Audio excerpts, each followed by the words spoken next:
Yeah, obviously disappointing end of the season. I really believe we were going to do it.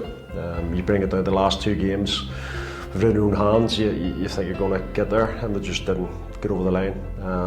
But again, I think since the day I walked in, just the positivity around the place. The hardest thing was getting the players to believe and obviously the fans to believe, and they did. We got to the stage where we got everyone believing we could do it, and we just fell short. But that's football, listen, there's ups and downs. Football, and that was a down. But no, I've really enjoyed it. A lot of hard work, a lot of sleepless nights, but I've thoroughly enjoyed it since the day I came. Yeah, no, it's been really good. As I say, I've been assistant at Newry and Cody in there the last 2-3 years, so I think I've earned the stripes to sort of take charge of the club. And listen, it's Glenavon's my club since I moved back here in 2020 from England. I signed here, and it's always got a place. It's got a place in my heart. Loved every minute of it. Loved the people around the place, and yeah, I definitely thought it was my time to step into a manager's role and be the main man, sort of call the shots, and I like doing that. So yeah, I've enjoyed it, but a lot of sleepless nights and a few grey hairs. Yeah, I think so. I think, listen, the last 2-3 years sort of have been floating about with sort of, listen, when we were here, I was here, it was always top 6 we were challenging for, and getting into the European playoff. I think it's slowly been declining the last 3-4 years if you look at it from the outside. I think the club just needs a whole rebuild, top to bottom. A lot of hard work to go into it. Obviously in the off season here, it's not just the stuff on the pitch. I think things behind the scenes, but we need to sort of catch up because the league's coming now. There's 4 or 5 full-time teams, and it's getting split into sort of 3. Well, the Premiership is split into the 3 areas. But listen, our challenge is to get back into the Premiership as soon as possible. But listen, the new investors, the new owners coming in, it's definitely positive for the club. But I'm really looking forward to the challenge. Yeah, it's probably the easiest decision I've made in a long time. It would have been better if we were competing in the Premiership next year. But listen, that's gone now. It's important that we try and move on as quick as possible. Obviously, there's loads of players. We need to try and get players in the off season here that's going to compete. But listen, once the investors and the board contacted me regarding the new deal, it took me about 3 seconds to say yes, I'll stay. I didn't even talk about money, anything like that. The same as Dollar and Fergie. Once you rang them and says, listen, they want us to stay on, they were like, yeah, let's go. Yeah, they're massive. Listen, they're completely different types of characters, Fergie and Dollar. Say Dollar's my right-hand man. You know, if he thinks I'm doing something wrong, or if I had to go at someone, or I'm not having to go at someone, he'll tell me, which is good. You know, you get a lot of assistant managers just to give everything a manager says, and I don't want that. That's why I brought Dollar in, because I know he'll say it how it is. And Fergie's a top quality coach. Say I had 3 years with him when I played here. And Fergie brings a different thing in training where, listen, if we've had a defeat on the Saturday, come on Monday or Tuesday, he's picking the boys back up. He's good to have around the change room. The boys respect both of them, which is massive, which listen, makes my job easier. I've got them two beside me. Yeah, so listen, when you graduate from the Premiership, there has to be cuts. I think the budget has to be cuts in the budget. I think looking at the boys, have spoke to everyone. So obviously I've asked players to take pay cuts to try and help out with that budget. So some players have accepted the pay cut, which is super. You know, Harry Murphy took a big pay cut to stay on, and the boys that were willing to take a pay cut, which listen, they say the contract, so it's a legally binding contract, and if they want to stay in the Premiership, they don't want to take the pay cut that was offered.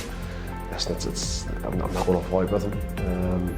It is football at the end of the day, and players try and make as much money as possible. It's a short career, so we've just put them boys on the transfer list, and we wish them all the best. They've been super for me since I've come in. I've nothing against them.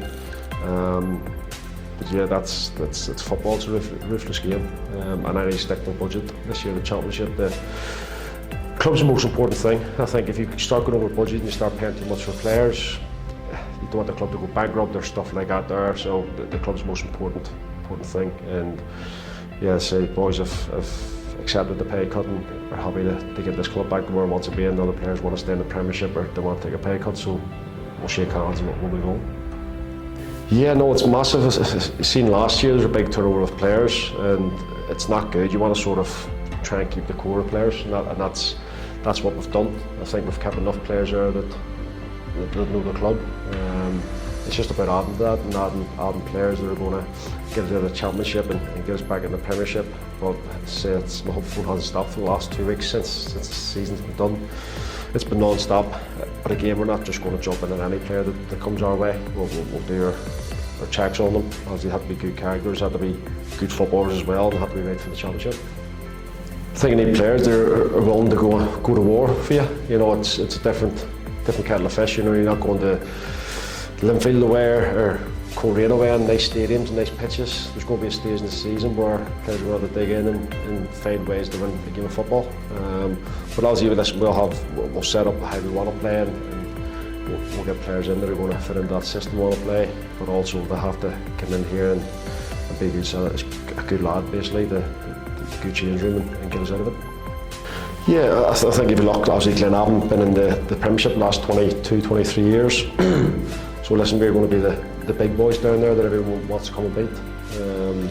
It's going to be, I'm not trying to be big time or about it, but it is going to be the big cup final for a lot of teams that come here. You know, nice stadium, they're going to be hard to break down, they're going to frustrate us. But it's about finding a way, as the pre-season, we'll work a lot on it, about, listen, there's going to be times where we'll be frustrated in games, and to make sure that we're going to set a target in the meeting when we have started pre-season and make sure we stick to that target, and obviously the things we want to do during the season. Listen, there's going to be ups and downs in the season, we're going to lose games where we shouldn't have, but the most important bit is we stick to the plan and what we want to do. Yeah, obviously there's short term and mid-term and long term, sort of where we want to be. The short term obviously is getting out of the Championship and get back in the Premiership. But I think the next sort of 3, 4, 5 years, you know, you want to be competing to the top 6 and also to try and get into Europe. Listen, it's still a long way away. We'll try and get over the first hurdle, which is obviously getting up next year. But listen, any chats I've had with them has been really positive. So I'm on the phone to Rob, who's my go-to regarding players and transfers and stuff like that. I think I spoke to Rob every day since the end of the season. So obviously he's working hard, I'm working hard, and we all want the same thing. We want to make Glenavon a success again and bring the good things back to it. Yeah, no, to say the fans here, listen, I can't ask any more of them. You know, we lost the first 11 games. Obviously, a lot of fans could have just sat at home this Saturday. So the last thing you want to do is come and watch your team lose every week. But they come out their numbers every week. Look at the Crusaders game here, second last game of the season. You know, the crowd we had that day. But that's that, you know, the Bangor, like Bangor away, Larne away on a Coleraine away on a Friday night, Larne away on a Friday night. You know, they came their numbers and they support us. But it's really important that they come out next year and get behind us and sort of push us through over the line to get back up. But yeah, no, it's my experience so far as a player and as a manager is they've been brilliant with me. They're going to play a big part next year. It's just important that we give them something to come and support. You know, we need to win games. I do get that. As you're losing games, you're going to lose some supporters that, you know, they want to watch their team lose every week. But it's down to us on the pitch to get bums on the seat and win games of football, and hopefully come back and support us.